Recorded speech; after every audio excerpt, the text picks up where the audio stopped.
სამართლის კოდექსის 119 მეორე ნაწილის პროექტა გულება მივესალმებით დამსწრეს საზოგადოებას. პროკურატურამ ბრალი წაუყენა დავით ნატას დამამძიმებელ გარემოებებში წინასწარ განზრახული მკვლელობის ჩადენაში. რეგიონული პროკურატურის ორგანიზებით სუბდიდის რაიონულ სასამართლოში ჩატარდა იმიტირებული ნაფიც მსაჯულთა პროცესი. მოგეხსენებათ, მასში მონაწილეობა მიიღეს საჯარო სკოლის მოსწავლეებმა. მნიშვნელოვანი ღონისძიება არ არის პირველი პროვინციული ღონისძიება, რომელიც ტარდება სუბდიდის სინამდვილეში. მოგეხსენებათ, ჩვენ სამეგრელოს მასშტაბით ვატარებთ სხვადასხვა სახის ღონისძიებებს და ეს არის იმ პროექტის გაგრძელება, რასაც ქვია საზოგადოებრივი პროკურატურა.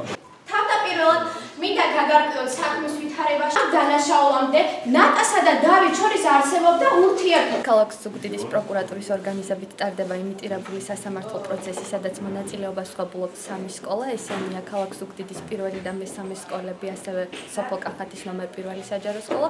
მოხარულები ვართ, რომ ვღებულობთ მონაწილეობას და ვიმედოვნებთ, რომ კიდევ ჩატარდება მსგავსი აქტივობა. სასამართლოს დასრულებისთანავე მას აეყენება გამამტყუნებელი დანაჩენი.